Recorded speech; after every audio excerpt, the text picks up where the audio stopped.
Dita antes na história da imprensa, a notícia não faz feriado. Não, isso acaba acontecendo realmente, né? Abraço então, a partir de agora, Guilherme Bauer, o Diego junto, né? Sim, claro. Não, lá não é feriado, né? É quando ele começa a viver uma outra situação. Não, pior que essa semana tinha um feriado lá, né? É uma hora menos lá, né? Nesse momento, uma hora, mas o pessoal lá nos Estados Unidos, pelo menos na costa leste, acho que tá uma hora na frente em função do horário de verão.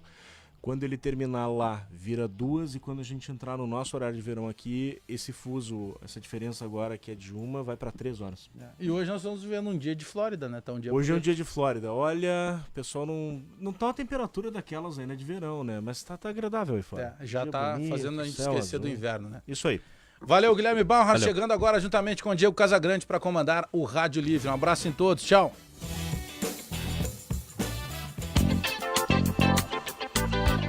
A rádio que acredita no futuro e no desenvolvimento do Rio Grande do Sul e do Brasil. Bandeirantes FM 94,9, AM 640. Sempre ao lado do ouvinte. Começa agora. Rádio Livre. Na Bandeirantes. Com Guilherme Bauer. E direto de Orlando, Estados Unidos, Diego Casagrande.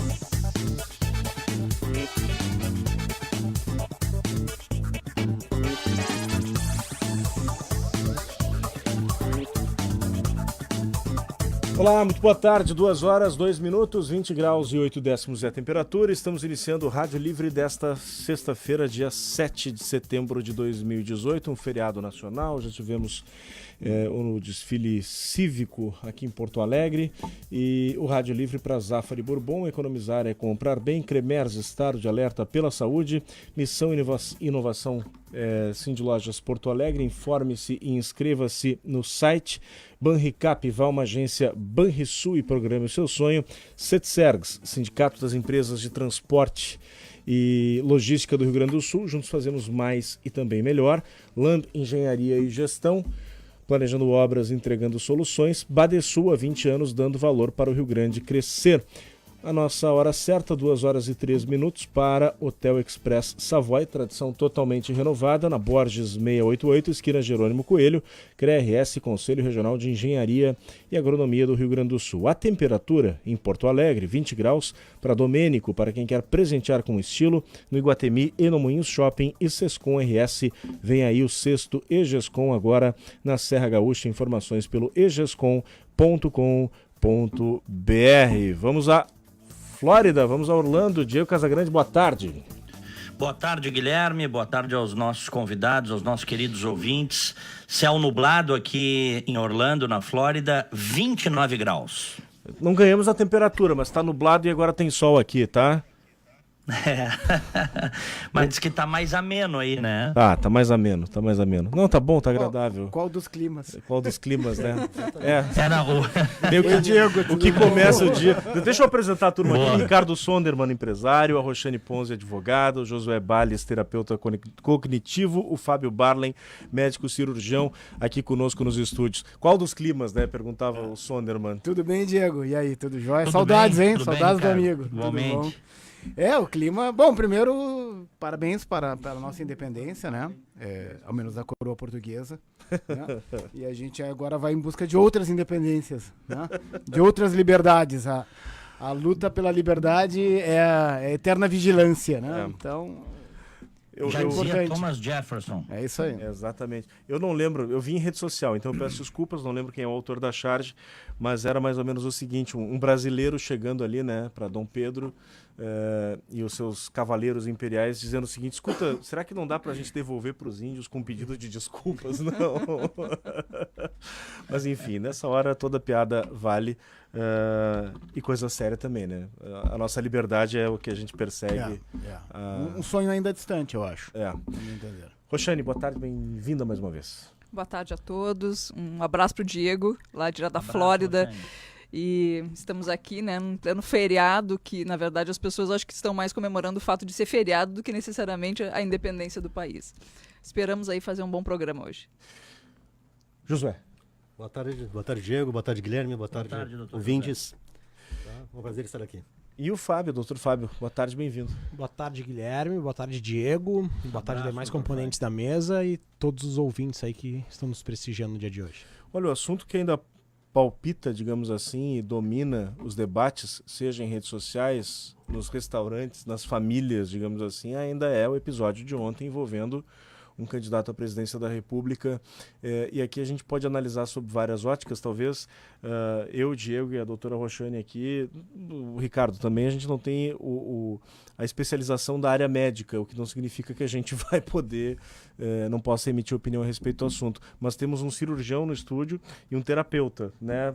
Muito já se falou a respeito desse assunto, e obviamente isso traz um impacto também na corrida eleitoral. Dentro daquilo que prevê a lei, a gente vai tentar analisar um pouco mais sobre isso. Agora, tem uma questão, a gente falou sobre isso hoje de manhã, né, Diego? E eu queria puxar o doutor Fábio a roda agora em função disso.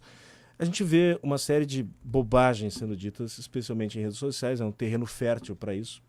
Aliás, e o Bandelas... Humberto Eco tinha uma frase que dizia que as redes sociais deram asas aos imbecis, né?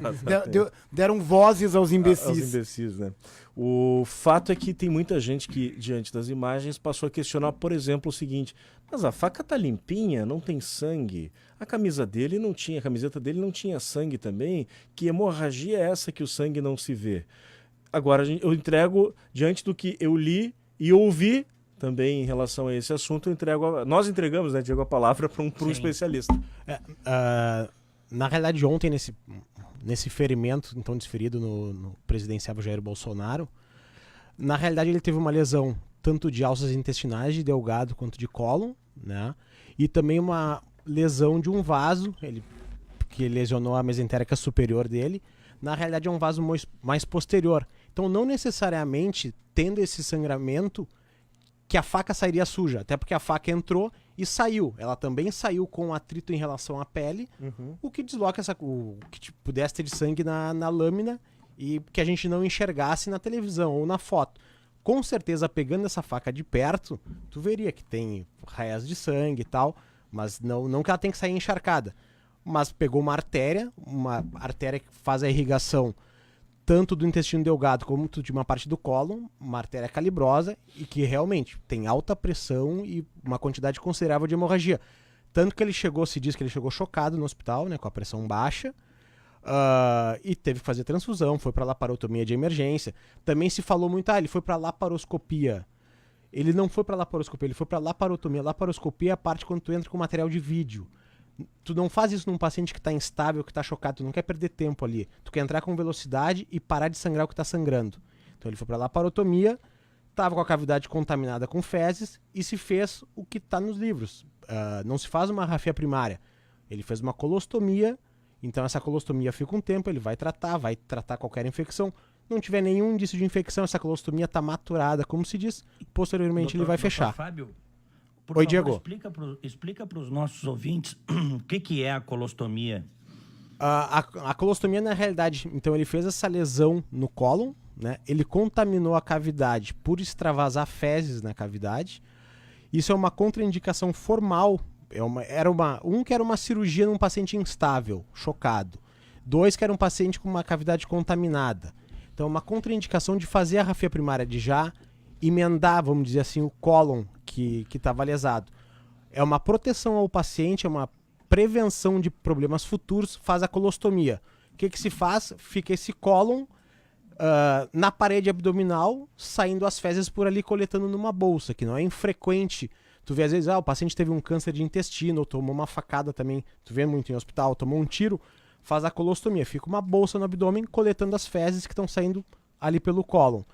Posteriormente, essa colostomia é maturada e depois ele pode fechar essa colostomia sem problemas.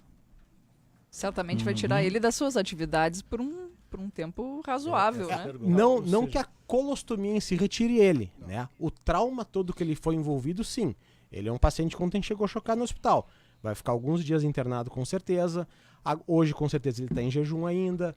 Tem que esperar esse intestino voltar a funcionar. Vai começar a se alimentar. Vai ver se não teve nenhuma complicação inerente à cirurgia. E, posteriormente, ele vai ter alta para casa. Acho que antes de 30 dias ele não volta à ativa. É que a gente fala em atividades, a gente fala em atividades de uma pessoa normal, né? Um Sim. candidato à presidência já está num nível extremamente alto de compromissos que ele tem que cumprir, que acaba com, imagina, com uma bolsa de como é que Colostomia. Não, mas ela é escondida lá. Ela não incomoda muito. Agora, por que ele foi então transferido para São Paulo? Por condições do hospital? Ele pode complicar. Eu não tem como eu dizer a condição do hospital, não conheço o hospital que ele estava. Acho que foi tanto por aspecto familiar, com certeza um hospital com maiores recursos, o Einstein, isso não tem dúvida, é referência mundial, né? Mas a conduta foi toda correta. Na realidade, ontem ele não tinha condições de ser transferido. Uma das contraindicações absolutas à transferência de paciente é paciente instável hemodinamicamente. Era o que ele estava ontem. Ele não tinha como ser transferido ontem. Então ele foi estabilizado. Pelo próprio trajeto do avião, altura. Ou mesmo hoje, se ele estivesse ainda na UTI, mas precisando de droga vasoativa para manter a pressão, tivesse bem mais complicado, ele também não teria condições de transporte hoje. Eu tenho uma dúvida que talvez o doutor, com certeza, na verdade, o doutor Josué Bales, que também é médico, poderá me suprir, já que é terapeuta cognitivo-comportamental.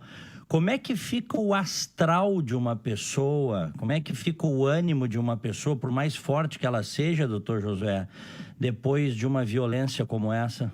Essa é uma boa pergunta. Eu posso dizer em linhas gerais. Vocês podem ver que mesmo quando agrediam o Bolsonaro ao máximo, nunca acusaram ele de covarde. E a reação dele ao trauma, até o que ele falou, ele no último momento ali, que ele podia estar morrendo, ele disse assim, o cara não sabia fazer as coisas direito. Uma espécie de bravata para proteger a sua integridade emocional. Esse tipo de homem de grande coragem física sai até melhor. Que ele é o tipo de homem assim, ou de pessoa, que não tende a pedir que a vida seja fácil, tende a pedir para ter mais forças. Tá? Esse tipo de pessoa, depois de um trauma desses, normalmente ele sai melhor. Tá? Não importa o que aconteceu com a gente, é o que a gente faz com o que aconteceu com a gente. Como é que a gente significa aquilo ali. Da mesma forma que, frente às pessoas que assistiram, e todo o Brasil assistiu, aquilo ali gerou uma grande repercussão emocional, né? Ficou um ato quase heróico, no contexto assim, que o homem é o homem em sua circunstância. Por exemplo, se eu sair na rua e sou atropelado, é uma coisa muito triste, mas não é uma coisa épica. Agora, se eu, para proteger um bebê, jogo a criança para cima e sou atropelado e morro, daí fica épico. E ali não podia ser mais épico. Ele estava nos braços do povo, né? E alguém chega covardemente e o esfaqueia. Né? E esse tipo de ataque é muito difícil de prever. Porque, imagina, tem milhares de pessoas em volta. Mas eu acredito, eu não conheço ele pessoalmente, mas acredito pelo que eu vejo de longe, pelas pessoas que eu conheço, que conhecem ele, que ele vai reagir bem sim. E o perfil de quem atacou? Bom, eu não posso fazer um diagnóstico da pessoa, mas posso fazer do ato, da circunstância. Em muitos jornais falam de um sociopata ou de um psicopata. Não parece ser. O sociopata ou psicopata ele é mais frio, ele calcula o ato. E ali é uma coisa que o cara podia ter morrido. Né? Provavelmente é transtorno delirante persistente. O transtorno delirante persistente, ele parece esquizofrenia. Só que ele não tem assim, o esquizofrênico ouve vozes, vê coisas. O delirante persistente não. É um transtorno que ele fica sempre com uma ideia fixa. Delirante, mas fixa. Ele, no Facebook dele, ele dizia, por exemplo, que o Temer estava conspirando com a maçonaria junto à Casa da Moeda para botar chip em todos os brasileiros. Mais delirante impossível, né? E para mim esse é o atacante mais perigoso que tem, que ele é imprevisível. Ele é o kamikaze. Porém, às vezes, só um detalhezinho, às vezes esse tipo de pessoa é utilizado por outro. Agora, Porque tem põe pilha uma nele coisa pra que a ele- gente... Foram presos uma- suspeitos, né? Então tem Exatamente. mais gente envolvida É. nisso. Tem, Há uma tem uma coisa conspiração. que a gente não pode deixar passar batido, que é o seguinte, esse sujeito, ele foi filiado ao PSOL de 2007 a 2014 e ele recebeu toda uma carga para odiar quem pensa diferente dele, tá? E, enfim, o fato dele ter sido filiado ao PSOL, ele não é mais, não torna, evidentemente, o PSOL responsável pelo ato, porque o ato é do indivíduo. Agora, é muito fácil, e esse é o ponto que eu acho que a gente tem que colocar também para a discussão, para o debate, viu, Ricardo e amigos? Como ideologias totalitárias, autoritárias, agressivas, que não respeitam a opinião do outro, se encaixam perfeitamente em personalidades desequilibradas, fracas. Eu gostaria de contribuir com isso, e Diego, o que a gente vê, né? A gente está vendo agora o fim de um processo de 30 anos de uma educação pífia e nos últimos 15 anos, talvez, absolutamente ideológica. Então, o resultado disso é que a gente não tem cientistas, a gente não tem pensadores, a gente não tem gente com criatividade para peitar o novo, né? Nós construímos alunos e professores que seguem uma cartilha, que acreditam numa ideia delirante, como o doutor disse, né? Então, como o Josué disse. E a ideia delirante, a esquerda utiliza dessa ideia, a esquerda radical, a direita radical, os movimentos totalitários, sejam eles de que lado estejam, seja o nazismo, o comunismo, o socialismo, sei lá, algum profeta messiânico que acha que os marcianos estão vindo, ele prega, então, ele se utiliza de cabeças que não têm condições de discernimento, né? E ocupa, né? E ocupa esse espaço, tá? Então essas pessoas, na verdade, e a gente vê assim, desculpe, nós aqui, a audiência desse programa, as pessoas que vêm nesse programa, esse sem dúvida é um dos melhores programas do Brasil e agora do mundo, porque o Diego está em Estados Unidos, longe, né? Então agora... Pelo menos das Américas, né? Exato, te cuida, CNN, né? E aí o que a gente vê, né? A gente tem uma capacidade de discernimento. A gente vem aqui no programa e as pessoas que ouvem, elas podem concordar, não concordar, mas no outro dia, sei lá, aqui tem sugestões de livros, ela pode brigar aqui dentro, depois ela vai pensar, eu errei, eu realmente deveria... A gente vai num processo de aprendizado. O militante e o produto das escolas brasileiras públicas e privadas, tá? Porque os professores que foram formados, os pedagogos que foram formados, os professores de história, geografia, estão todos nessa vibe. Então eles acreditam que um determinado tipo de pessoa não pode ser presa e outra deveria ser presa, né? Ele acredita que um tipo de pessoa pode roubar porque está justificado, porque a causa é boa, e outro não pode de forma nenhuma falar algo que seja diferente a ele, né? Às vezes... Eu não posso falar algo que que as pessoas vêm e atacam. Eu disse, espera um pouquinho. O meu direito... Eu vou defender até a morte o teu direito de falar bobagem, mas eu vou falar. Entende? Essa é a grande luta que a gente está. Então, nós, no berço da tolerância, criamos intolerantes. E 30 anos depois de um processo de educação ruim, pífio, ideológico, nós não poderíamos estar acolhendo outra coisa, senão... o mundo que a gente vive hoje aqui no Brasil. Tem toda a razão. O mundo não é muito E o mundo não é muito diferente. Essa discussão dialética que não faz mais sentido a discussão entre esquerda e direita. A onda exponencial que vem aí de tecnologias, de computação quântica, de inteligência artificial, de impressão 3D, ela já está aí. Ela é muito mais importante. Ela gera outros tipos de problemas e outros tipos de necessidades de solução do que a esquerda e a direita sequer compreendem. Eu acho que o grande problema, tem toda a razão, Ricardo, o grande problema é que os nossos políticos estão fazendo campanha não com ideias, mas com ataques pessoais e virulentos. Claro. Daí alguém que é transtornado pode levar ao pé da letra vamos dizer assim, um desabafo. Tá? Só que não pode. Assim, o fato de não concordar com a ideia de alguém, eu posso dizer, eu não concordo com a tua ideia, mas nem preciso não gostar de ti. José, eu recebi outro dia alguém, eu não sei quem mandou, foi pelo Facebook, sei lá, uma dessas redes, uma frase da Eleanor Roosevelt. E ela dizia o seguinte: grandes mentes discutem ideias, mentes medianas discutem projetos, mentes medíocres discutem pessoas. O Brasil discute pessoas. Essencialmente, né? E o que é pior é que quando essa onda de um lado totalmente oposto ao outro, esquece dos tons, os tons de cinza que transitam. E a partir do momento que tu abre a tua boca para falar qualquer coisa, você recebe um rótulo. E a partir daquele momento, você não consegue mais desfazer aquele rótulo. Ou você é o coxinha, ou você é o petralha. E isso é uma coisa que emburrece e empobrece o diálogo, empobrece a discussão. Eu acho que essa semana refletiu perfeito atual momento do país nos últimos anos de bagunça generalizada em todas as esferas. Né? Começou com um incêndio no Museu Nacional, apagando a nossa história, que reflete também então um desinteresse da grande parte da população por conhecer a história. Um museu que não tinha manutenção alguma. Eu vi algumas fotos agora recentes, tudo mofado, fio aparecendo, quebrado. Impossível tu imaginar que aquilo é um Museu Nacional. Né? E ontem à tarde, paralelo ao episódio do Bolsonaro, também no Hospital Conceição, que teve uma tentativa de assalto lá de um carro forte, tiroteio lá dentro, com 3 pessoas feridas. Né? É o caos institucional geral. Num museu que guardava 20 milhões de peças, recebeu no ano passado de empenho, não de dinheiro, não de recebimento, 520 mil reais. Uma artista popular, como, sei lá, Cláudia Leite, recebe 1.800.000 para fazer shows pelo Brasil. Isto é o resultado de 30 anos de destruição cultural do Brasil.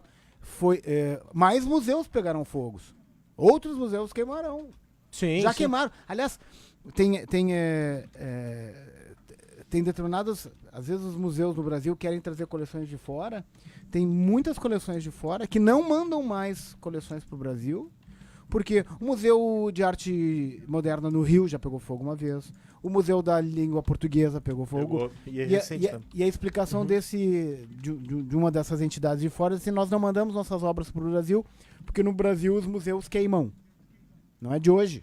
Pois Aí tem uma outra questão que é do seguro. A Receita Federal é um complemento a mais da burocracia. Porque... Tá, mas hoje nós não vamos entrar nisso, nós não sei. Não, às 6 da tarde. É só para esclarecer, porque existia uma questão de seguro, uma exigência de Receita Federal, se eu não me engano, e existe um negócio que é meio padrão mundo afora, mas o Brasil resolveu reinventar a roda, o que tornou inviável. Eu não vou entrar no mérito do detalhe da burocracia lá da cor do carimbo, tá? Eu não vou chegar nesse ponto. Mas o fato é que inviabilizou. Daqui a pouco você tem lá no acervo do Louvre ou do Guggenheim, sei lá, qualquer grande museu do mundo, você tem grandes obras que podem vir, né? Como é que vai ter Mona Lisa pra cá? Não, aí não tem. Mas por causa de uma ideia de algum burocrata de plantão. Não, mas para ver o grau de interesse também o grau de doutrinação, vamos dizer assim, de ideologia, né? Enquanto aqui a gente manda dinheiro para financiar porto em Cuba, né? Tava lendo hoje de manhã que a Alemanha tá enviando 1 milhão de euros para o Brasil para a restauração do Museu Nacional. Não, olha aqui, ó, a informação que a gente teve é que há 20 anos o Banco Mundial queria colocar um caminhão de dinheiro no museu para recuperá-lo, para fazer sistemas de segurança contra incêndio, para cuidar das obras, mas a exigência era de que uma organização social ficasse responsável, tá certo, pela administração do museu. Os burocratas que têm a cabeça cheia de ideologia e querem controlar tudo, não aceitaram lá os burocratas da UFRJ. Então, isso é o que mais me dói nessa situação do incêndio lá do Museu Nacional, lá da Quinta da Boa Vista, viu? Foi um projeto encabeçado pelo empresário Israel Klabin, e ele conseguiu, junto ao Banco Mundial e à ONU, se não me engano, 80 milhões de dólares. E aí a contrapartida é que a administração fosse feita numa organização social, né, no tipo uma OCIP, né, como é a Orquestra de São Paulo, como é a OSPA, a OSPA acho que não. Mas como são várias entidades públicas, privadas, né?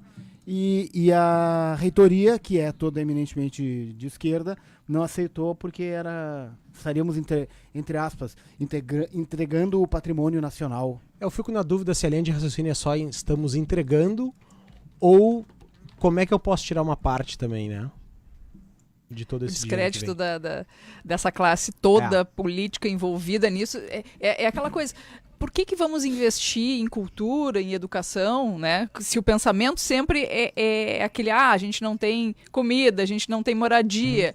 Só que o problema é que se não investirmos em educação, não investirmos em cultura, nós jamais vamos deixar de ter pessoas necessitando de comida, de moradia, ou tantas outras coisas que faltam hoje em dia. Sabe que esses dias é uma coisa boba, assim, tem gente que vai achar, mas que bobagem. Mas eu não acho tanto. Dias atrás, para ir no cinema, para mim isso reflete muito o nível de educação da população, no geral. Para ir no cinema, a maior dificuldade que eu tive em Porto Alegre não foi encontrar horário, foi encontrar filme que não fosse dublado. Simples assim. Sofro do mesmo mal. Acho que todos nós sofremos, na verdade. Exatamente. Né? Tá difícil. Mas eu vou dizer uma coisa. Na Alemanha tem o mesmo problema. Na Alemanha os filmes são grandemente... Nos Estados Unidos também. Mas eu acho que é uma questão dublado em alemão, né? já meio cultural. Aqui eu acho que tem outro fenômeno que é preguiça ou talvez... Por que o brasileiro falta migra? de compreensão. Por que o brasileiro está migrando em massa para Portugal? Porque não tem... para outros países. Embora eu diria o seguinte... Portugal é excelente. Portugal É uma baita precisa opção, de né? tradução, Vai tá? tradução. Precisa de legenda, às vezes, né? Eu tinha uns parceiros de negócios portugueses, quando a gente conversava sobre amenidades, era em português. Quando entrava pro negócio, eu dizia, English, please. Mas por quê? Porque eu não entendo uma palavra que vocês estão dizendo. Mas, assim, o Brasil, nesse momento, tem um problema, que é o que os colegas disseram, subentendido. Uma espécie de perda de valores. Tá? Da mesma forma que nós não temos os preços no Brasil não têm identidade, falando em termos de economia. Aqui um brinquedo, um liquidificador de brinquedos sai mais caro que um de verdade. E isso é um problema sério, né? Que é um mau sinal na economia. Mas nós temos também esse problema de identificação de valores reais. Então, assim, um bom filme, um bom teatro não é valorizado. E um show de quinta categoria ganha milhões. Né? E enquanto a gente não mudar essa visão... Mas a disputa da alta cultura, ela é hoje um problema, ela é uma situação nacional. Esse livro do Vargas Llosa fala justamente sobre isso, né? A gente tem hoje, por exemplo, os concertos clássicos de música clássica na Europa e algumas nos Estados Unidos, aquele de 60 anos para cima, que aqui ganha desconto, lá não ganha desconto. Quem recebe desconto é o mais jovem. Para incentivar o mais jovem aí, e a partir de quase 40 anos de idade tem um descontinho, assim, os descontos não é metade do preço, né? Reduz fora daqui. proporcional. Reduz promocional para ampliar porque o velho já vai, né? A pessoa idosa já vai, porque gosta de música clássica, gosta de ópera, agora eu incentivo, né? Eu preciso trazer um público novo para essa alta cultura. A alta cultura toda ela sofre desse problema. Agora eu queria acrescentar uma situação. Semana passada, quinta e sexta, estive no Rio de Janeiro, num evento chamado Abundance, né? Abundância 360. Foram 2 dias, praticamente os dias inteiros, foram pouca gente, eram 100 e poucos empresários, com o Peter Diamandis, que é o autor do livro Abundância, que é um dos fundadores da Singularity University, na Califórnia, que fez um dos livros também sobre economia e organizações exponenciais. Ou seja, ele e Ray Kurzweil traduziram esta onda que a gente está vivendo. E aí, foi um evento fantástico, porque ele é uma cabeça privilegiada e as discussões todas em cima do qual é o meu propósito? Qual é o meu propósito massivo transformador? No que eu posso fazer que eu vou impactar 1 bilhão de pessoas? Porque estamos sendo impactados e vamos ser impactados a uma velocidade muito maior. E é isso que é a dialética de esquerda e direita, e a politicagem, e o governo, e a militância, e a grande parte, e 90% da população, não percebe. Quando a gente começar a falar em termos de computação quântica, quando a gente começar a falar em termos de... Porque hoje, em computação, a gente tem o 1 e o 0. Agora tem o 1, o 0 e o 01. Isso gera toda uma outra... A HP, por exemplo, já tem comercialmente uma impressora 3D que produz em escala, peças em escala. E peças que você pode ter uma peça que ela é dura e opaca e lisa na base, e em cima ela é translúcida, flexível e transparente na mesma peça. E você pode produzir em quantidade. O que vai acontecer então com todas as pequenas empresas que fazem moldes, que fazem... E eles já estão estudando a impressão 3D com metal. Ou seja, você tem o pó do metal e o metal vai dentro dessa máquina se transformando. Então, qualquer peça mecânica de metal, já pode ser produzida numa impressora 3D. O que vai acontecer com a indústria? Toda a indústria. Tá? Então, nós já estamos no meio de uma situação onde não existem mais empregos. Haverá muito trabalho. O nosso desafio como empresários, como pessoas de visão do século XXI que a gente... estamos no século XXI, tá? Quase na metade da primeira... Né? Como diria Churchill, no fim do começo. Tá? Nós já estamos vivendo uma revolução que vai transformar completamente tudo. Nós estamos nos transformando em pessoas obsoletas rapidamente. Nós já somos. Tá? Agora, como é que a gente entra nessa onda? Por outro lado, grande parte das coisas são fornecidas e serão fornecidas de forma gratuita. Ou seja, o valor que você está dizendo, né? O valor das coisas, ele começa a não existir. Talvez um liquidificador de criança tenha mais valor para aquela criança, para aquela brincadeira, do que um liquidificador real. Porque, agora, Sonderman... Né? Então, os valores estão mudando radicalmente. Esse é o nosso Sonderman, desafio. Sim. Tu citaste alta cultura, né? A gente já vem falando nisso aqui. O que é alta cultura, tá? É a cultura, né? Aquela arte que tem grande apuro técnico, que leva em conta coisas como beleza, tradição, o apuro, tá certo? A qualificação de quem faz. No Brasil, a gente desmereceu isso tudo, Sonderman, e convidados e ouvintes.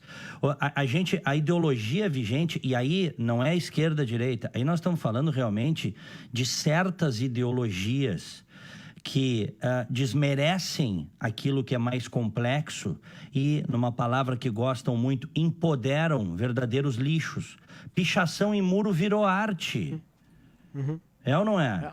Então, aí aquilo que a Roxane estava dizendo, a doutora Roxane, como é que a gente quer que as pessoas valorizem a verdadeira cultura se um cara pega um bumbo, começa a bater num bumbo, e isso é considerado arte e ele consegue financiamento público para isso?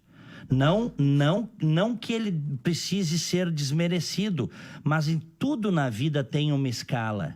Tu não vais comparar um Davi de Michelangelo com uma pichação do Muro da Mauá, porque não tem comparação. Mas esta ideologia dos últimos 20, 30 anos no Brasil tentou nivelar tudo. E em boa parte das cabeças esse nivelamento entrou, funcionou.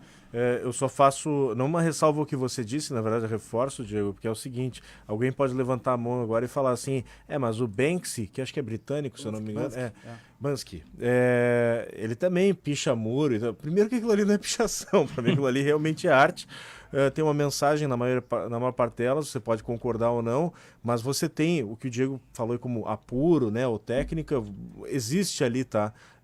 O que não é arte é o que essa turma da pichação aí faz a torta e a direito. Na verdade, esse é produto de uma ideologia que é a ideologia do pós-modernismo. Onde, e não só a turma da pichação, é que eu fui para um extremo. Eu estou dizendo de gente que daqui a pouco participa de uma Bienal. Tem um vídeo maravilhoso de um professor, se eu não me engano, da Califórnia, e ele diz o seguinte, uma pedra, uma rocha, ela não foi esculpida, ela não foi trabalhada, foi exposta numa mostra na Califórnia, se eu não me engano.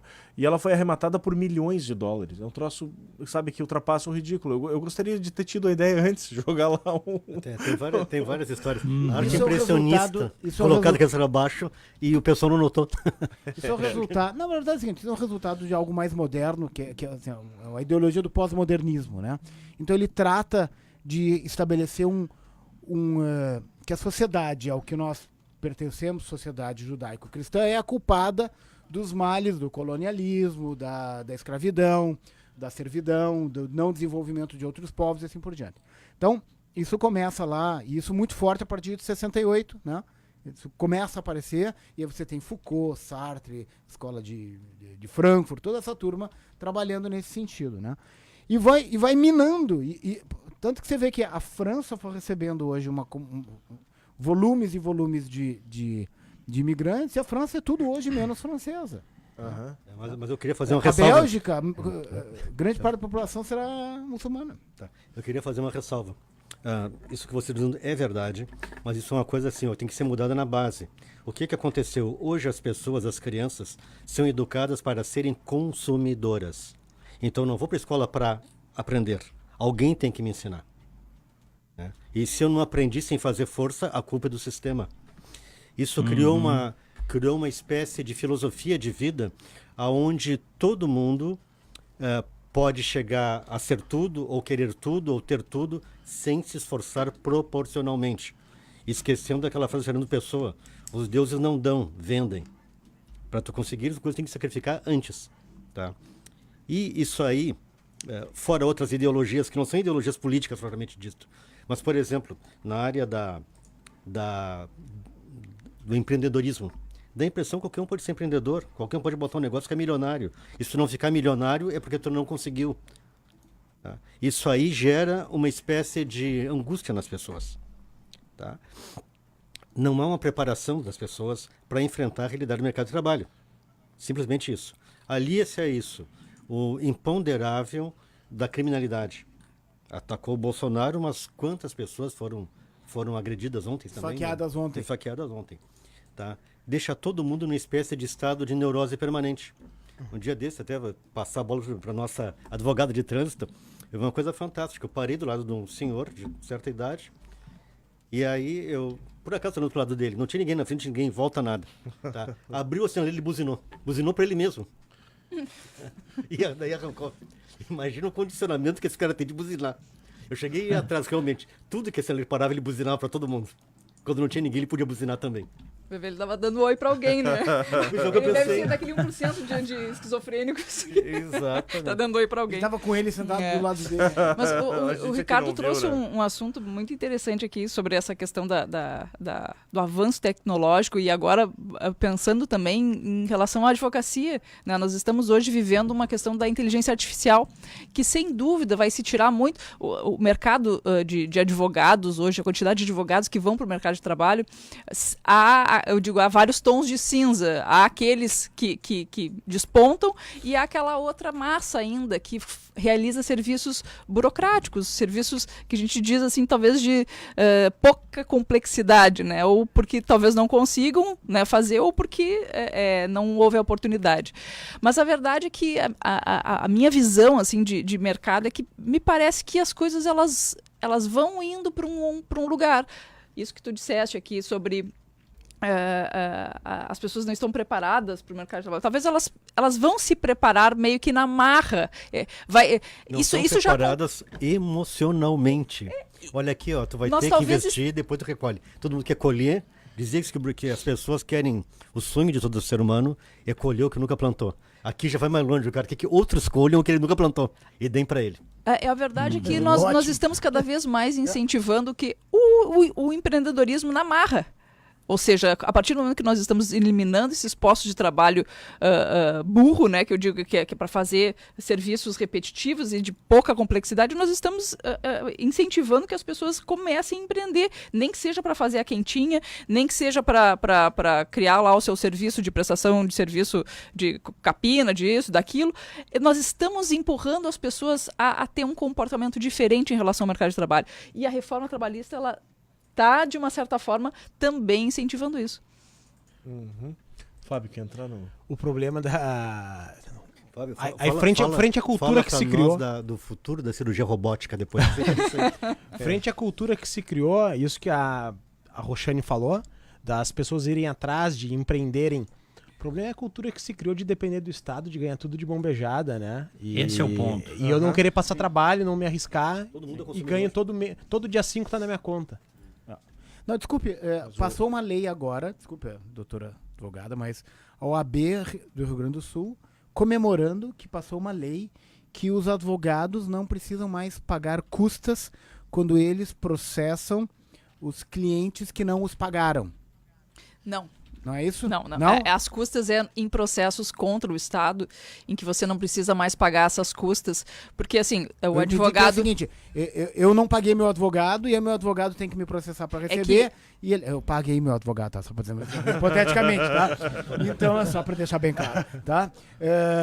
E aí ele, para rever o que seria dele, ele me processa, mas aí ele não teria que pagar as custas. É que assim, todo processo judicial tem o que se chama de sucumbência, né? Que é o valor em que a parte que perde paga para o advogado da parte que ganha.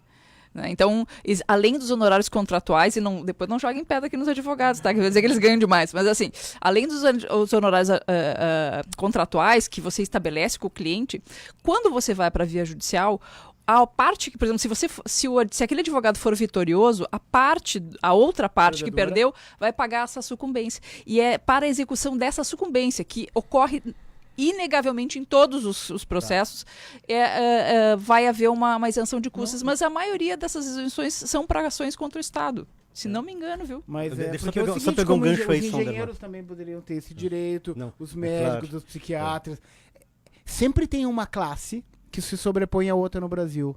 O que eu queria dizer no Brasil, né, corroborando o que eu estava dizendo, há um sistema de castas que compete entre si para ver qual consegue mais direitos e privilégios que as outras. Mas deixa eu... Públicas e privadas. É que a Sonderman. execução ela não deveria ter a necessidade de se pagar se a parte que perde pagasse espontaneamente. Não haveria nem a necessidade de execução. Um cliente de Né? arquitetura que não paga o arquiteto vai ter que pagar. Deixa eu dar uma de terapeuta aqui, vou ter que intervir. Vai lá, não tem problema. Eu achei coisa Não, muito tô brigando, interessante. nós só estamos- Não, coisa muito bom, sabe como é que é terapia de casal? Terapia de casal é que nem jogo de rock, já viram? Até a pauleira é sempre, né? Então, quando é que o juiz intervém quando um tá apanhando? Não foi o caso aqui. Não, mas o forma gancho alguma. da Rosane é o seguinte: não digam que eu ganhei muito. Vocês notaram como no Brasil tem essa filosofia que o problema, a pessoa não pode ganhar muito? Enquanto o problema é quem ganha menos. Aham. Tá? E essa filosofia de que ganhar é ruim, nem os países comunistas aceitam mais. O Chiang Xiaoping, como é que era o lema? Enriquecer é glorioso. Né? Não Nós importa temos a que- cor do gato, desde que pegue o rato. É que a China não é mais comunista, né, doutor José? Ela é uma mescla, né? Não, do ponto de vista de a consumo, longe a China de é ser uma comunista. ditadura capitalista. Exato. Isso é verdade. Se for olhar bem, né? Mas ela ainda se dizem comunistas, eu acho. Sim, Se perguntar. sim. Mas de qualquer forma, isso é muito ruim para a sociedade. Essa coisa de que não se pode ganhar muito, que é feio ganhar muito.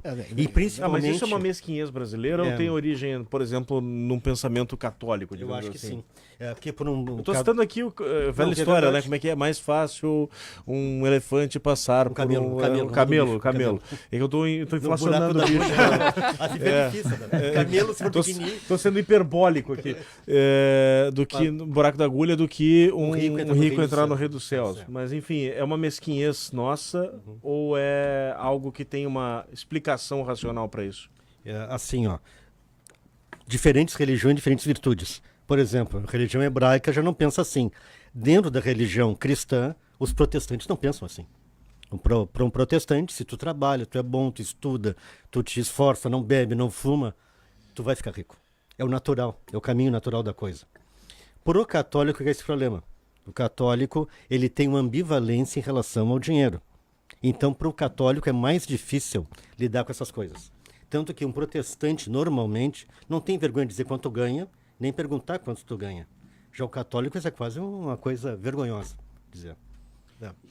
E ele traduziu isso em educação, em leis, em contratos e no relacionamento dele entre as pessoas. Exatamente. Isso é um problema. Isso é um problema. 2h44, tá chegando aí o RB News, 21 graus a temperatura aqui em Porto Alegre, Diego. Em Orlando, nós temos quantos graus mesmo? 28 graus. Então tá bom.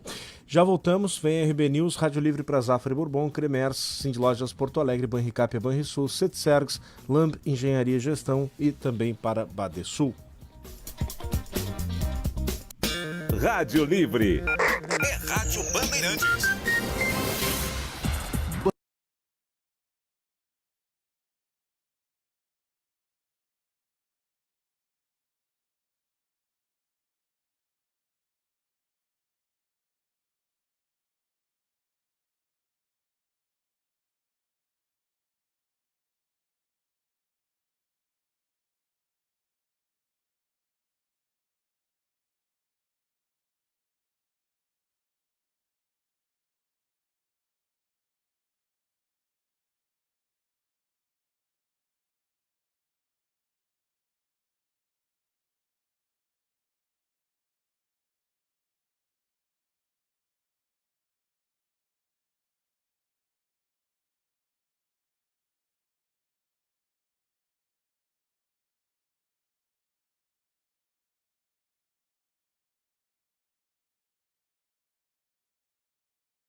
Ouvintes e Diego, a gente tava falando aqui, vamos levar pro ar, isso não tem problema. A gente tava falando sobre os hábitos do motorista gaúcho, porto-alegrense, brasileiro, enfim, tem uma coleção de pérolas aqui. Eu não sei se o Diego já se acostumou com o trânsito americano, que é mais civilizado, é mais educado, é mais, enfim, tem as suas regras próprias também, né? Importante. Ô Guilherme, Diga. deixa eu fazer uma confidência aqui pra vocês. Tem uma coisa que eu sinto muita falta. Tu já tomou a primeira multa, né, Diego? O papo do intervalo aí é maravilhoso. É verdade. Mas a gente vai dar um jeito de te inserir também, tá? A tecnologia já nos permite isso. É uma coisa de cada vez. Primeiro era te colocar no ar, tá? Eu sempre prometi ao longo desses vários anos aí de Rádio Livre que um dia eu ia fazer o programa do intervalo, mas isso não se confirmou. Ufa, ainda bem. Não, mas algumas das coisas que a gente disse aqui a gente pode levar pro ar. Só antes da gente retomar, o Diego tem um destaque também lá direto de Orlando. Deixa eu lembrar que a nossa hora certa é para Hotel Express Savoy e CREA-RS, a temperatura é de 21 graus para Domênico e Sescom RS, e o Rádio Livre para Zafari Bourbon, Cremers, Missão Inovação Cindy Lojas Porto Alegre, Banricape do Banrisul, Setsergs, Lamp Engenharia e Gestão, Badesul, e o Grupo Zafari está com você, ou estará com você numa noite inesquecível. Andrea Bocelli, dia 23 de setembro, às 20 horas, no Beira Rio. Eu já garanti o meu ingresso, estarei lá te representando, né, Diego? Sem dúvida. Não, só rapidamente, o Diego tem um destaque lá dos Estados Unidos, mas a gente falava sobre hábitos dos motoristas porto-alegrenses, e o que mais me irrita, o Sonderman tem uma tese que não é dele, é do sócio, né? Dá pra levar o ar. Posso. Ele é carioca, então ele tem a tese que é o seguinte, que no Rio Grande do Sul, os caras dirigem como se estivessem andando a cavalo.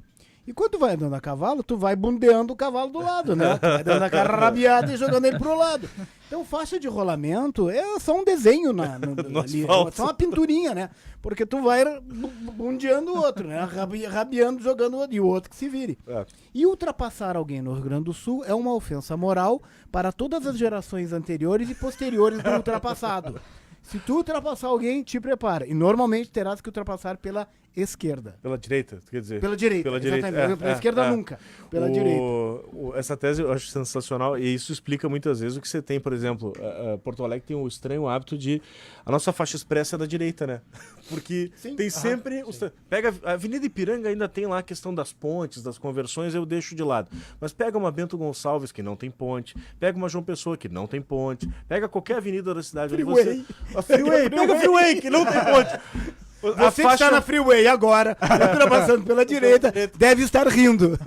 Tem sempre o sujeito ali a 90 na esquerda, entendeu? E outra coisa, mas eu tô a 110, o limite é 110. Os policiais rodoviários federais dizem, não seja um disciplinador de trânsito. Se tem alguém atrás de ti a 160, dando farol de luz, dá passagem, deixa a gente multar, ou ele se estrepar ali. Pode ser uma urgência, pode ser uma coisa importante. Claro, dá passagem. Só que daí o que acontece é isso. Nos Estados Unidos tem vários vídeos na internet, em alguns estados, se tem o cara na esquerda que não dá passagem, tá andando devagar, a polícia vai lá, cata ele, encosta, multa, manda ele encostar e taca ele uma multa. Ô Guilherme, isso é um negócio interessante, porque aqui pode ultrapassar pela direita nas highways, tá? Não tem problema. Não tem problema. Não tem problema. Só que existe uma velocidade mínima que é de 40 milhas por hora, tá? E a 65 então, é a máxima, né, geralmente. Exatamente. Então vamos fazer o cálculo aí, tá?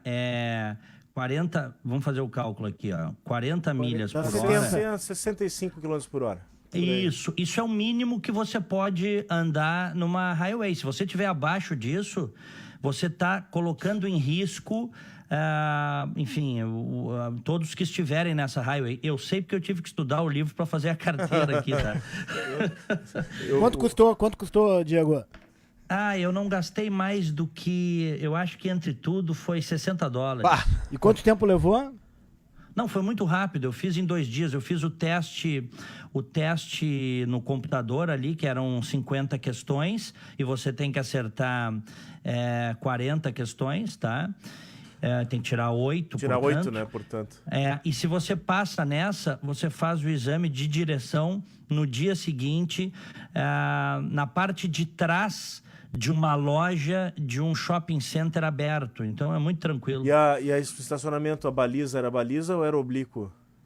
não era baliza, tá? Não, eu tô perguntando que quando eu fiz a minha carteira nos Estados Unidos, o estacionário era oblíquo, não era baliza. Então, além de ser mais barato, mais rápido, a baliza não é baliza. Então, gente do Detran que está nos ouvindo, por favor, Mas é que prestar atenção.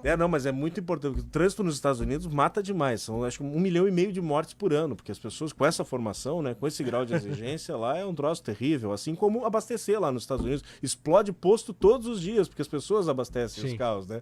Tô sendo irônico, obviamente, aqui, mas é um negócio impressionante. Aqui a gente não pode, tem lei que proíbe ter self-service. Aqui a gente entra numa coisa assim, ao considerar todos como ineptos e estúpidos, tu acaba gerando uma nação de ineptos e estúpidos. Ou seja, tu tem que considerar as pessoas como capazes e não como incapazes. Tu considera elas como incapazes, assim elas serão.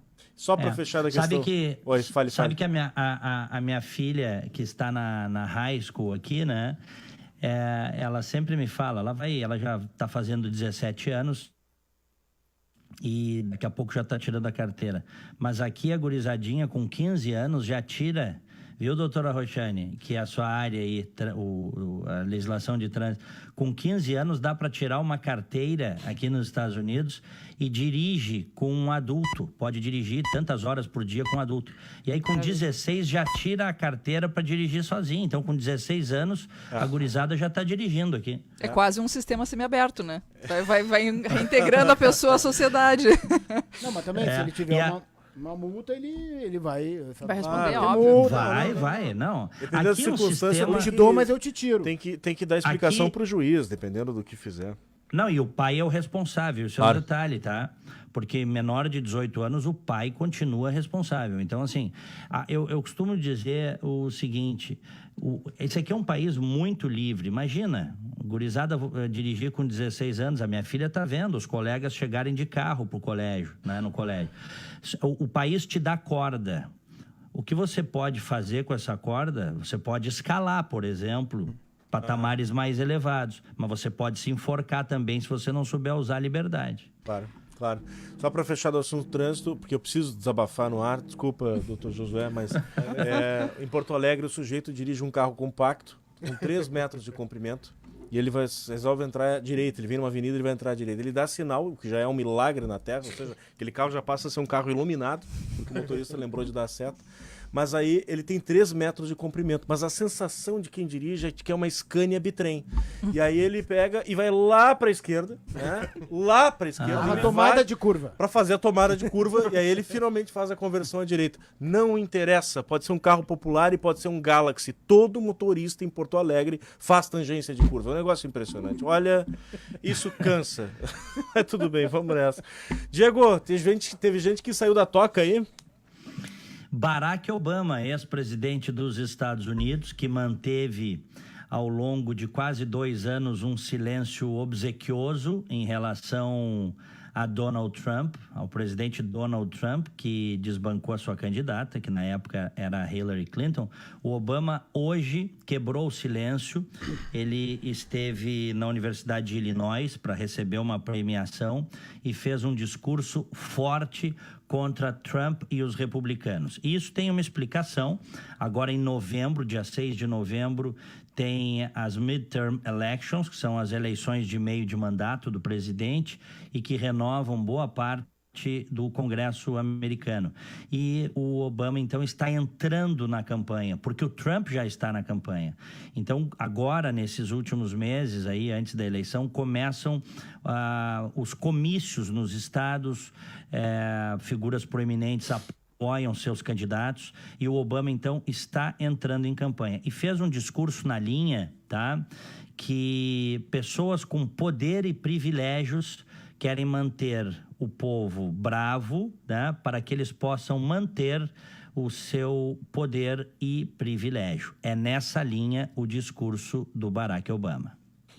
Sonderman, estava fazendo Eu queria só te fazer uma pergunta, Diego. Pois é, eu queria te fazer uma pergunta.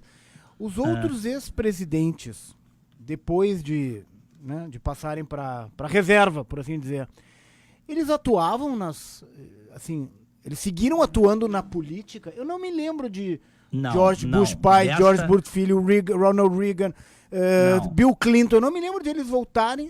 Depois que eles saíram, eles saem. Eles entram pro desta limpo. forma, hoje, por exemplo, o Obama atacou, né, muito o Trump. E ele não vai ser criticado por isso, né? Porque a maior parte da mídia também ataca o Trump diariamente. Mas o Obama quebrou uma tradição que os presidentes vão para um silêncio obsequioso. Eles até apoiam seus candidatos, mas eles não trabalham para desconstruir quem está no poder, Pois é. certo? E o Obama quebrou isso hoje. E vai quebrar mais até o dia 6 de novembro no decorrer da campanha. Tu acha que ainda algum democrata vai tentar botar uma lei para que o Obama possa se candidatar novamente? Não, eu acho que isso... Eu acho que tem um Fernando não- Henrique lá que vai querer passar uma lei dessas. Acho que eles não teriam tamanha ousadia. Acho, tá? Mas os Estados Unidos estão vivendo um momento de muita disputa, muita conflagração entre republicanos e democratas. Ontem, a senadora Elizabeth Warren, do Massachusetts, começou a falar no impeachment, que é uma coisa que eu tenho lido nas últimas semanas. Os democratas, eles, ao mesmo tempo que eles gostariam de impeachar o Trump, eles sabem que um processo de impeachment que não tenha base pode se voltar contra eles. Então, eles não falam no impeachment, né, do Trump.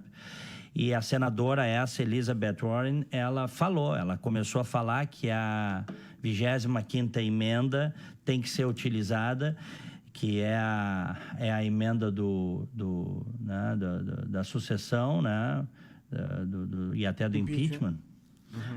E a questão é saber como isso vai refletir nessa eleição, tá? Eu tenho dito nesses espaços todos, Sonderman e Guilherme, e convidados e ouvintes, tá imprevisível, porque o que acontece? Você tem pesquisas, todas elas, que mostram que existe uma maioria que desaprova o Trump, certo? Ele tem, na média, uma desaprovação de 52% a 55% e uma aprovação de 40% a 42%. Só que onde ele vai, ele continua enchendo os ginásios. Ele continua levando pessoas aos seus eventos em grande profusão. Então, é meio imprevisível saber o que vai acontecer nessa eleição agora de novembro.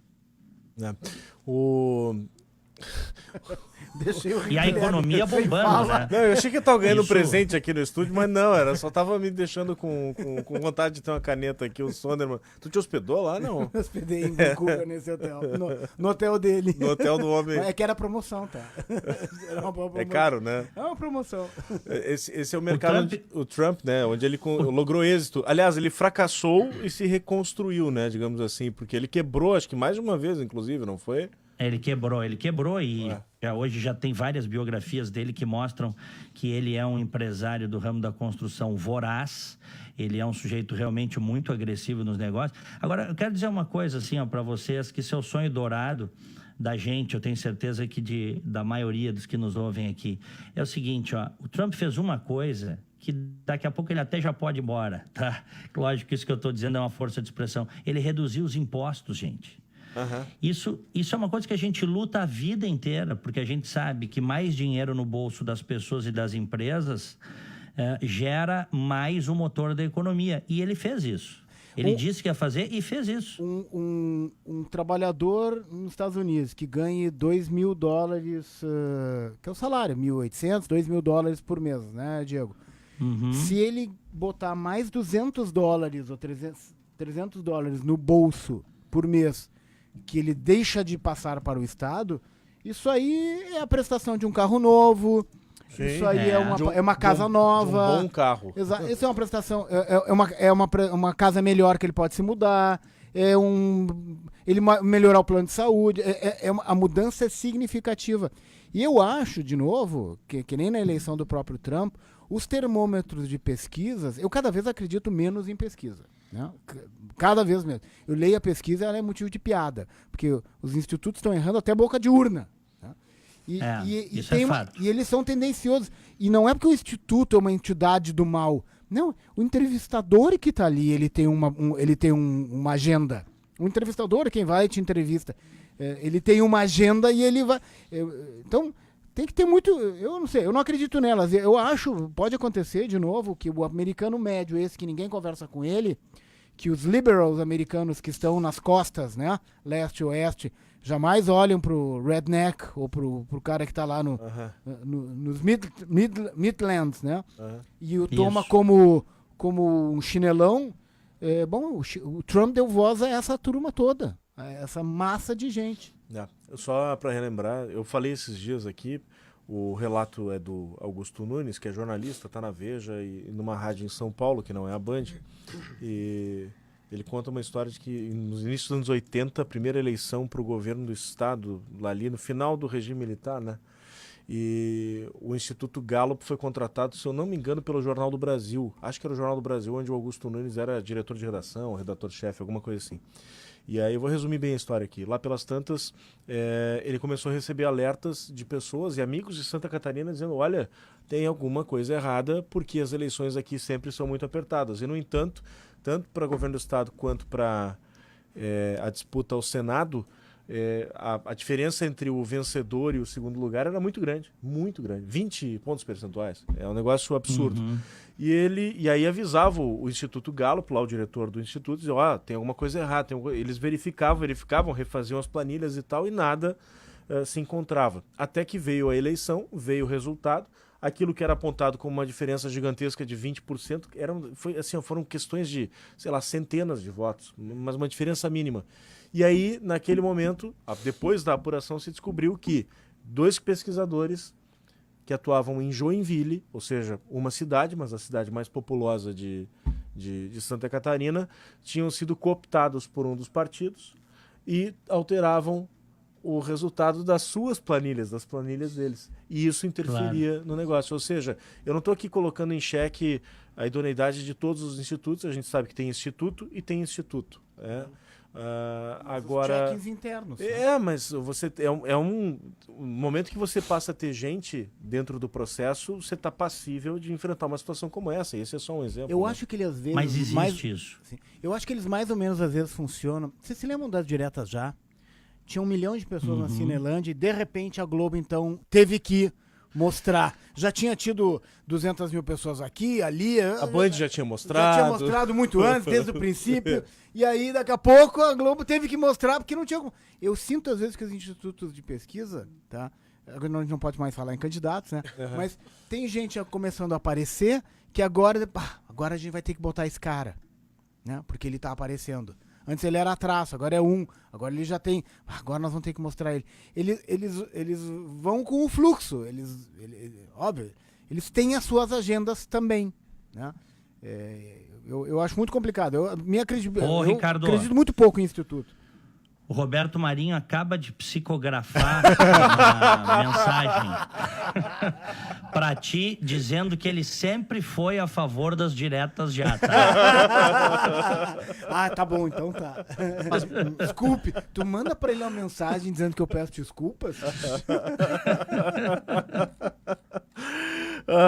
Que barbaridade. E mesmo a seriedade americana, então, mesmo na disputa presidencial americana, não cravava Trump, né?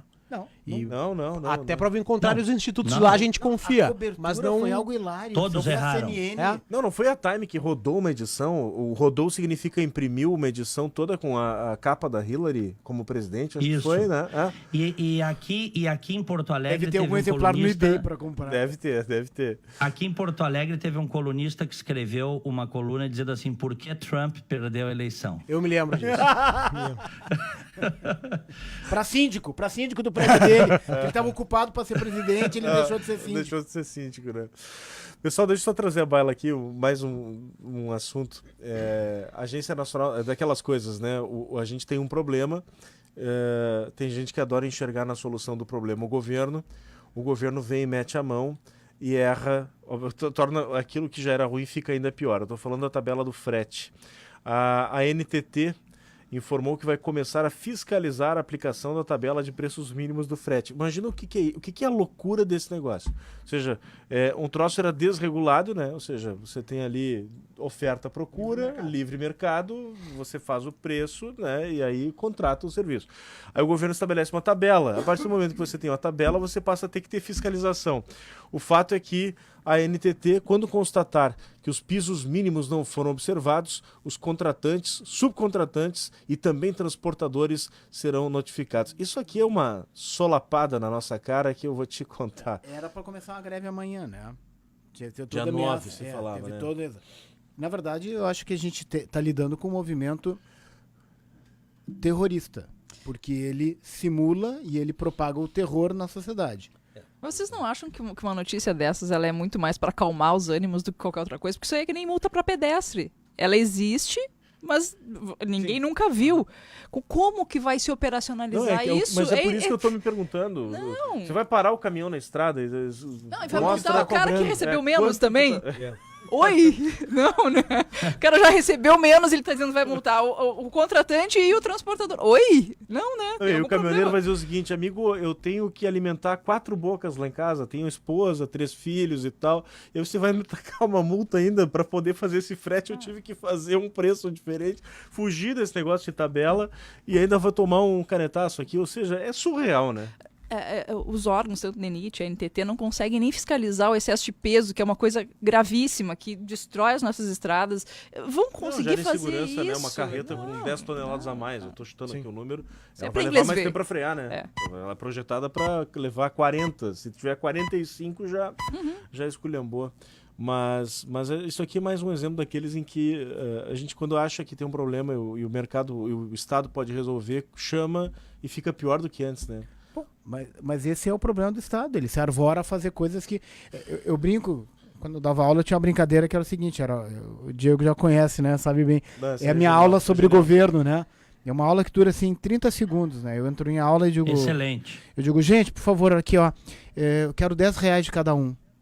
Aí os alunos ficam me olhando assim, vamos lá, gente, R$10. Aí daqui a pouco um levanta, tá, mas professor, por que alguns começam a se coçar, tá? Alguns começam a pegar. E um diz, tá, mas por que, professor? Bom, finalmente alguém pergunta. No intervalo, vocês ficam aqui, eu desço no bar, eu trago o lanche para todo mundo, eles não precisam sair, descer, essas coisas, né? Ficam por aqui batendo papo, eu vou e trago. Fica todo mundo me olhando, que nem a cara que vocês estão me olhando aqui, né? Depois na câmera. Aí eles, tá, mas como é que tu sabe que eu quero meu café com açúcar, se eu quero um pãozinho de queijo, se eu quero um chocolate? Aí eu aponto para ele, viu? Isso é governo. Alguém que vocês não conhecem, vocês dão dinheiro e, né? Agora, vocês não sabem se eu fico com troco, se eu tenho um rolo lá embaixo com o cara do bar, mas por que vocês com dinheiro na mão não fazem mais com o dinheiro de vocês? Fazem. Por que vocês querem governo, então? Essa é uma metáfora muito boa, porque, na verdade, o governo só pode te dar o que te tirou antes. Sim. Exatamente, se fizesse com eles. É bastante bom esse exemplo. Mas um exemplo da... Acho que deve fazer isso, 1 ou 2 anos, da intervenção também do Estado na vida diária do garçom, o que eu acho um verdadeiro absurdo. Quando começaram, tem que incorporar o salário, aqueles 10% da gorjeta, e aí sobre essa incorporação ainda ia gerar imposto, que ia ser lançado nisso, e após 1 ano,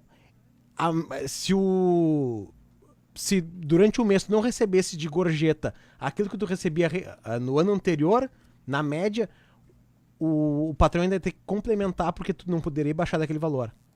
Então é incidente. Tanto que hoje tem vários lugares que tu vai, o senhor quer pagar a gorjeta e tal. Não, tudo bem. Tá, só não tá incidente na nota. Tu paga por fora pra não incidir. Eu quero dizer uma coisa. Tem um lugar que eu vou, não posso citar nome, né? Mas daqui a pouco ele vira anunciante. Que ele não cobra, tá? Um restaurante aí em vários lugares aí, assim. Ele não cobra. Comida é super boa, atendimento é espetacular. Eu nunca deixo os 10%, eu deixo 15%, eu deixo 18%, eu sempre deixo mais, porque muda a relação de serviço, né? Psicologicamente se explica. Tu tá dando porque tu quer, não porque tu é obrigado. Exatamente. Tu até mais. E ele também diz assim, eu vou atender esse cara bem, porque eu quero que ele venha sempre, e se eu atender ele bem, ele vai me dar sabe? Eu vou ganhar mais. Mas é o verdadeiro... Não tem onde o Estado não te morda, em resumo. Será que não tem? Cara, se tiver, ele descobre e começa a te morder. O Brasil vive sob o furor fiscal. Por quê? Porque o Estado é gigante. Porque no caso do museu, no caso da Universidade Federal do Rio de Janeiro, 87% do orçamento de 2 bilhões e 600 é para folha. Então, é um mistério que esse museu não tenha queimado antes, é um mistério que todos os prédios que sejam... E esse pessoal que, infelizmente, trabalhava no museu e o museu não existe mais, continuará recebendo os seus salários, se aposentará e continuará recebendo até o fim dos seus dias um dinheiro que não existe, não é produtivo, não é para nada. Ou seja, toda a relação nossa com o Estado faliu. E esta casta pública, para o qual nós trabalhamos e pagamos os impostos, se locupleta da gente. Por isso que tem gente indo embora. Vamos lá, nossos ouvintes aqui. O Marcelo de Canoas. Um rapaz do Ibope bateu pela primeira vez na minha casa há questão de 2 meses. Perguntou se tinha uma mulher com mais de 50 anos. Eu disse que não, e se poderia ser eu, pois tenho 53, ele afirmou que deveria ser uma mulher. Quando divulgam as pesquisas, não informam o índice do sexo dos entrevistados, e como acompanho há muitos anos a política, gosto bastante do assunto. Marcelo, aí é o seguinte, nesse caso aqui específico, ele realmente precisaria de alguém com uma mulher com mais de 50 anos, porque ele pega a estratificação do IBGE. Tá, então, aí no mundo pós-moderno, ele poderia dizer: hoje eu estou me sentindo mulher. Então ele poderia responder a pergunta. Podia ter respondido. Um transgênero teria respondido a pergunta. Pois é. O Ayrton da Costa está nos acompanhando lá em Entre Juiz pela live do Facebook. Um abração para ele. Obrigado, Ayrton. Abraço. Pessoas esperam que o mundo mude a seu favor sem que elas precisem mudar. Tecnologia é o futuro, até a corrupção fica mais difícil. Um ótimo programa hoje. O Anderson, nosso ouvinte aqui da capital. A nossa ouvinte Ruth Codornins pergunta por que a imprensa não está investigando o histórico lá do Adélio, que é o sujeito que protagonizou o atentado contra o candidato Jair Bolsonaro. Na verdade, se foi atrás, né? A gente sabe, se foi atrás não só do que ele já publicou em rede social, se tem o histórico dele. Em 2013 ele tem uma passagem por lesão corporal, se eu não me engano. Sim. Teria sido uma briga com o cunhado, alguma coisa assim. Não lembro exatamente do detalhe da história, mas foi em 2013 e foi por lesão corporal. Se sabe que ele já foi filiado ao partido político entre 2007 e 2014. Então, Ruth, estamos fazendo a lição de casa, tá? Guilherme. E a polícia, a sua, né? A imprensa até onde compete a ela. A polícia a partir do momento que compete à polícia. Claro. Né? As polícias lá de Minas começaram uma investigação, mas depois a Polícia Federal entrou, tá? E ele já admitiu, num dos depoimentos, motivação política e religiosa no atentado. Então, ele vai ser enquadrado na Lei de Segurança Nacional. Agora pediram a quebra dos sigilos telefônico e bancário. Há indícios fortes de que o Adélio teria acompanhado o Bolsonaro em eventos políticos nos últimos 2 meses, inclusive no Rio de Janeiro. Ou seja, tá? Premeditando talvez o negócio, né? Exatamente. E o fato é que o seguinte, tá? Ele disse que estava desempregado, mas a pensão dele estava paga. Ele tinha 4 celulares e um notebook. Aparentemente conseguia pagar suas contas, o que é um negócio complexo, complicado para quem está desempregado. Eu não estou dizendo que ele teve suporte de alguém, eu estou dizendo que isso precisa ser profundamente investigado. É verdade. 3 horas e 22 minutos, 22 graus a temperatura. A rede de hotéis Express continua crescendo. Acaba de chegar o Express Savoy, na Borges de Medeiros 688, esquina Jerônimo Coelho. Tradição e qualidade no coração de Porto Alegre. São 95 apartamentos totalmente renovados e bem equipados esperando por você. Hotéis Express, venha se hospedar conosco. A Caixa dos Advogados do Rio Grande do Sul está sempre ao lado dos advogados e dos seus dependentes. Nossa missão é zelar pela saúde e bem-estar dos colegas e dos seus familiares por meio de uma ampla oferta de serviços e benefícios. Conheça o trabalho da Caixa no site caars.org.br. Rádio Livre, ponta a ponta, Porto Alegre, Orlando, volta em instantes. Rádio Livre. É Rádio Bandeirantes. Se você está procurando aquele presente especial, na Domênico tem as melhores opções. Venha até uma de nossas lojas, no Iguatemi ou no Moinhos Shopping, e conheça a nossa linha de produtos diferenciados. São charutos e acessórios, canetas, jogos e chapéus, entre outros produtos. Demonstre à pessoa que você gosta o quanto ela é especial. Nossos telefones 3338-2977 no Iguatemi e 3028-2906 no Moinhos Shopping. Domênico. Por um Rio Grande justo, vote nos candidatos do PT. Tortelli, 13030. Há mais de 3 décadas luto para garantir dignidade aos trabalhadores e agricultura familiar. Liderei no Parlamento Gaúcho a resistência ao desmonte da Previdência Pública. Peço o seu voto para seguir nesta caminhada de lutas e conquistas. Tortelli, 13030. Time do 13. Quando falta saúde, quando falta estrutura e quando a cura está longe, é que o trabalho do médico aparece ainda mais. Ele é o profissional que alia conhecimento, dedicação e experiência para atuar nos momentos que mais precisamos, desempenhando um papel essencial na busca da cura e provando que cuidar da saúde não é apenas uma profissão, mas uma condição fundamental à vida. Uma mensagem do Conselho Regional de Medicina do Rio Grande do Sul. 200 milhões nas mídias sociais e na venda de discos. Bamboleo, Jobi Jobá, Volare e muito mais. Gypsy Kings, 40 anos de sucesso no mundo. Somente 23 de outubro, no Auditório Araújo Viana. Muita energia e emoção. Gypsy Kings Tour 2018. Informações poladian.com.br e uhu.com. Você sabia que empresas de qualquer porte e segmento podem se associar ao Cindy Lojas Porto Alegre e ter muitas vantagens? São mais de 30 benefícios, como planos de telefonia por até 30% abaixo do mercado. Seja sócio.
momentos em que mais precisamos, provando todos os dias que cuidar da saúde é fundamental à vida.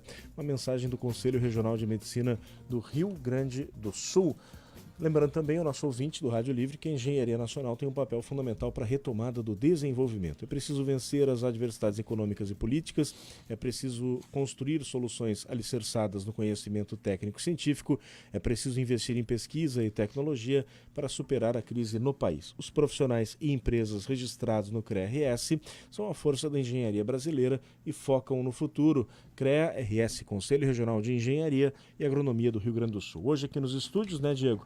Os nossos convidados, Roxane Ponzi, advogada, Ricardo Sonderman, empresário, Josué Bales, terapeuta, e o médico Fábio Barlin.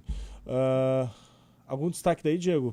Eu ia fazer uma nova rodada dos ouvintes aqui depois. Perfeito. Temperatura aqui em Orlando, 29 graus, céu parcialmente nublado nesse momento. Mas deixa eu só dizer uma coisa antes do ouvinte. Começou ontem a temporada do futebol americano, da NFL, e se tinha uma expectativa de que no primeiro jogo já pudessem acontecer aqueles protestos puxados a partir de 2016 por alguns atletas, de se ajoelhar em protesto na hora do hino.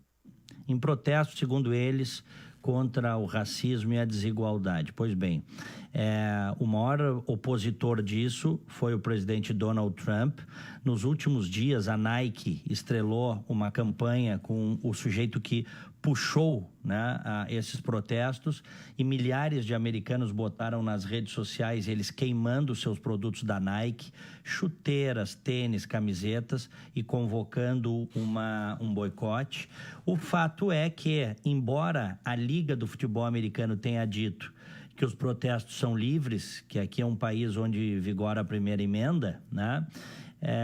Não houve protestos ontem, ou seja, os protestos diminuíram e provavelmente devem estar no fim nesta temporada, até porque o sujeito que puxou esses protestos em 2016, o Colin Kaepernick, embora ele esteja estrelando essa campanha da Nike, ele perdeu o time. Ele não tem mais time para jogar.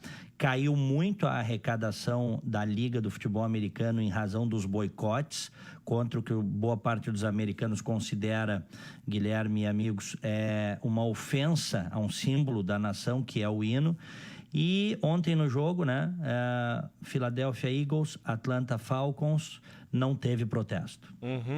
Tô vendo umas imagens dele aqui, eu não conhecia a fera ainda, mas ele ostenta um cabelão Black Power, enfim, Isso. Visualmente ele é chamativo, vamos colocar assim, né?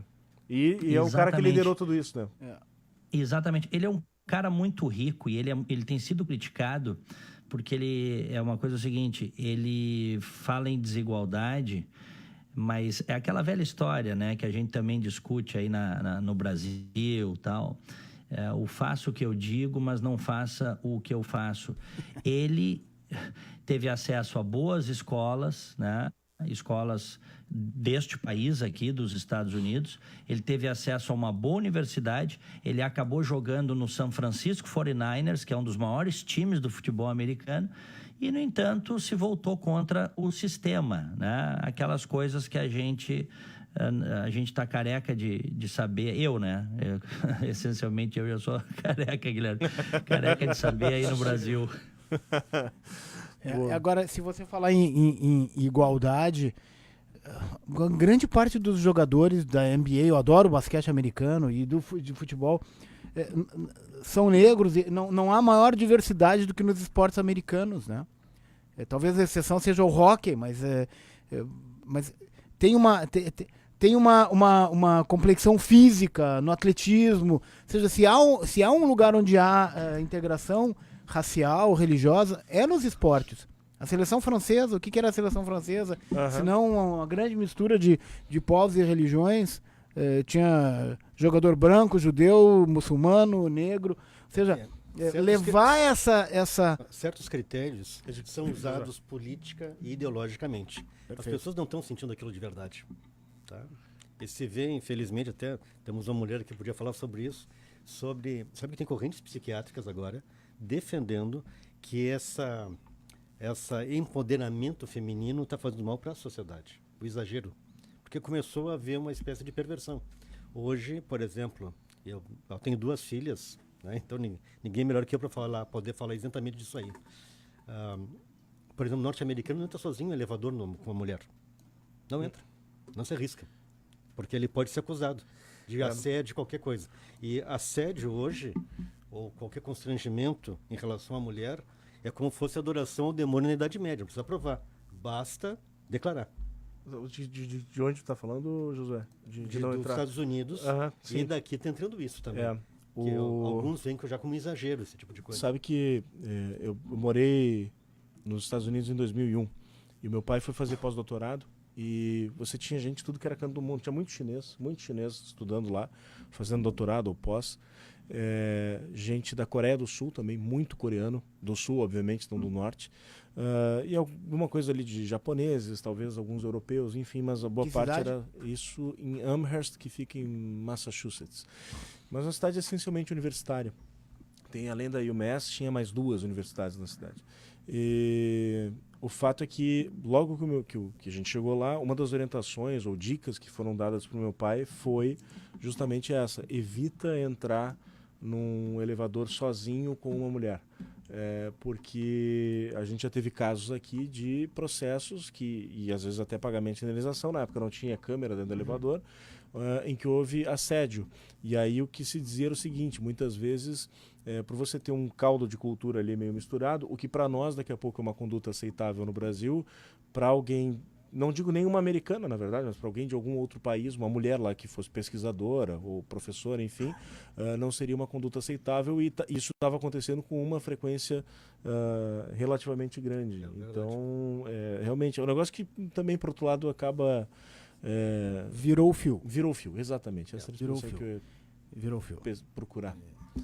As pessoas hoje têm medo praticamente de namorar, digamos assim.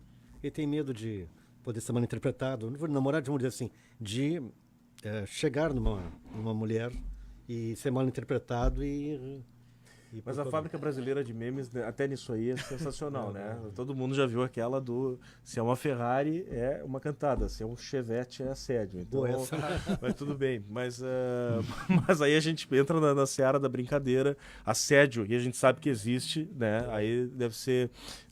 Bom, temos uma mulher na mesa aqui eu ia dizer, eu acho que da versão feminina. Toda aqui. Vez que se... Reforça, é uma brincadeira até. Uma feminina, humana. Versão humana. Uma versão humana, exato. Exato. Eu acho que toda vez que uma mulher usa o assédio como algo com outros fins, né, que não a equidade entre homens e mulheres ou ser respeitada na sua essência, é a mesma coisa que um negro usar o racismo como um argumento por ele não ter alcançado determinado atingido algum patamar.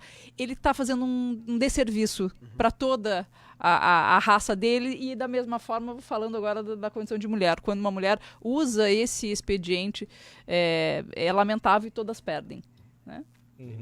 Bom comentário. 13h39, vamos fazer o seguinte, Diego, a gente está com 2 breaks atrasados, vamos tentar colocar a nossa caixa em dia, a gente volta para passar a régua, tá? Já voltamos, Rádio Livre para Zafari Bourbon, Cremers, Cindy Lojas Porto Alegre, Banricap, Banrisul, Setsergs, Lamp e também Badesul. Rádio Livre. É Rádio Bandeirantes. Momento Cindy Lojas Porto Alegre.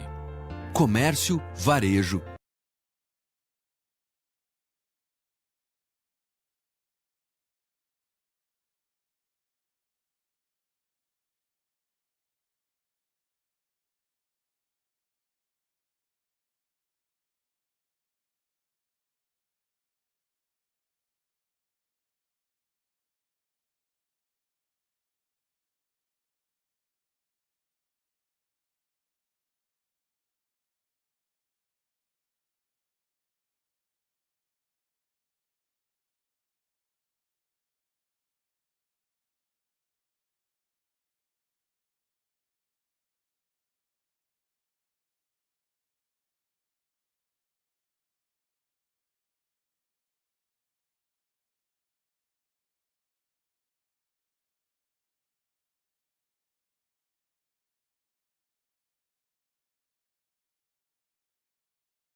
Vem aí o sexto EGESCOM agora na Serra Gaúcha. Informações pelo egescom.com.br. Hora certa, 13h45, agora marcando o eletrônico para Hotel Express Savoy.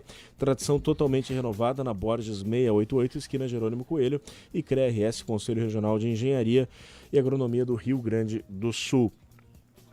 Diego, tem algumas perguntas aqui dos nossos ouvintes, um deles perguntando por que afinal você foi para os Estados Unidos. Você já respondeu isso 38 vezes somente nessa semana. Se quiser responder mais uma vez, por favor, fique à vontade. Eu sugiro o seguinte, que esse nosso querido ouvinte fique ligado no programa, que semana que vem eu abordo de novo esse tema.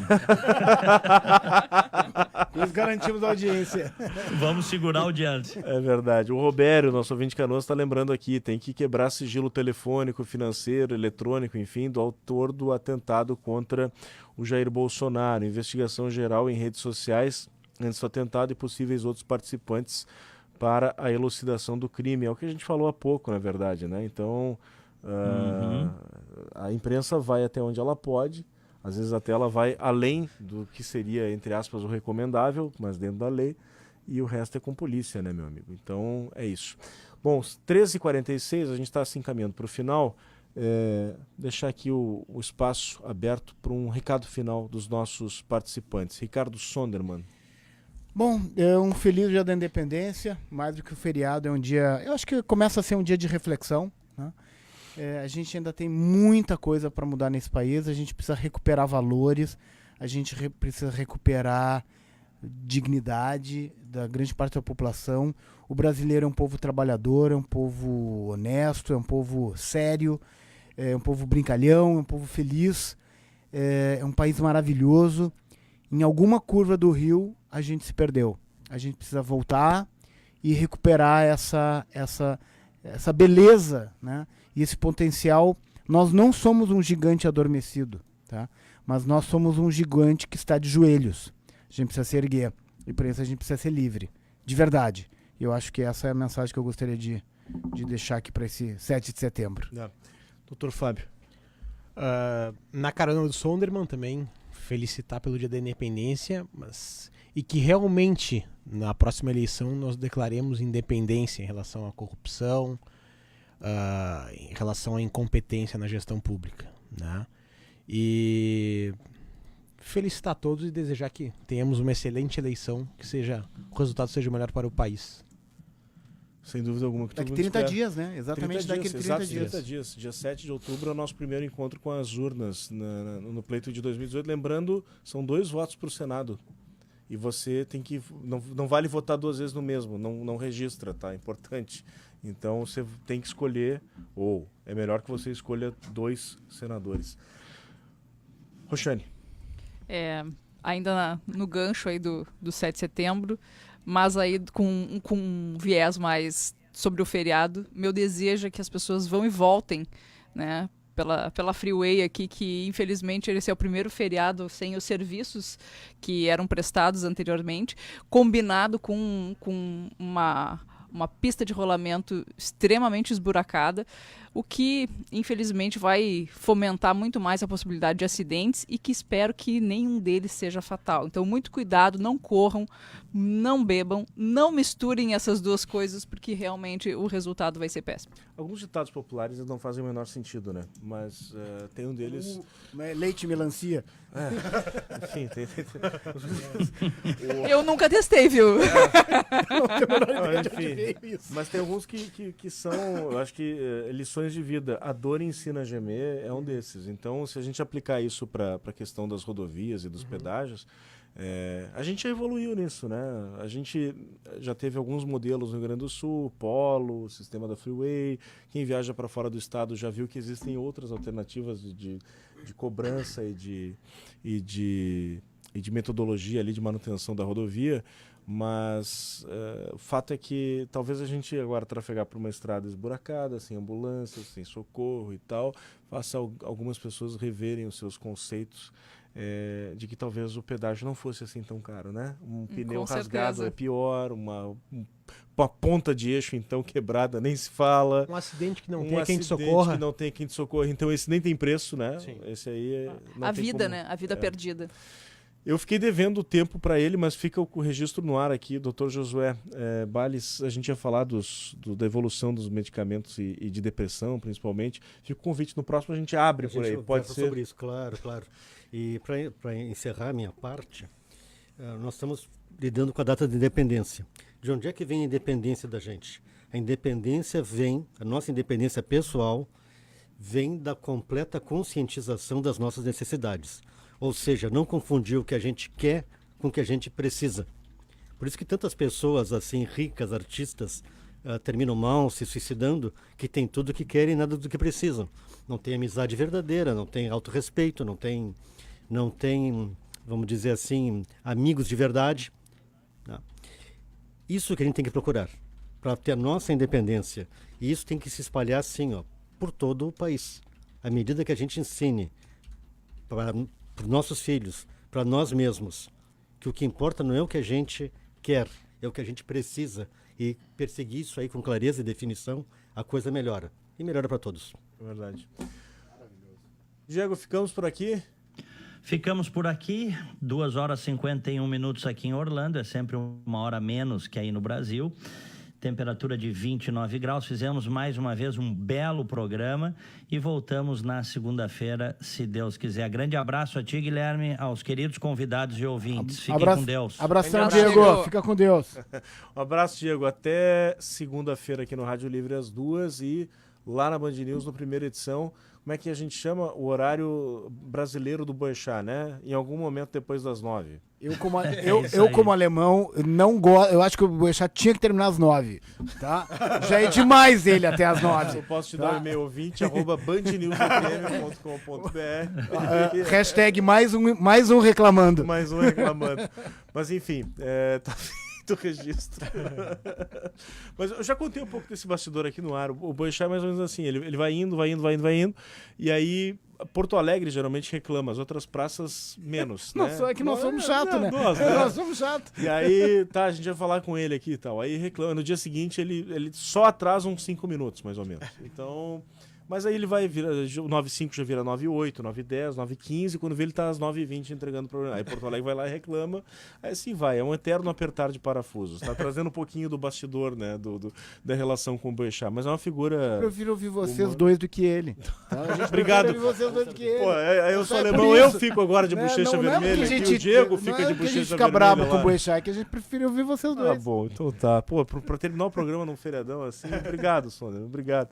Pessoal, brigadão, faço minhas as palavras do Diego e semana que vem a gente tá de volta, né, Diego? É isso aí, se Deus quiser. Então tá bom, daqui a pouquinho tem os Íris Marins para passar a bola pro tempo real, já voltamos para passar a régua.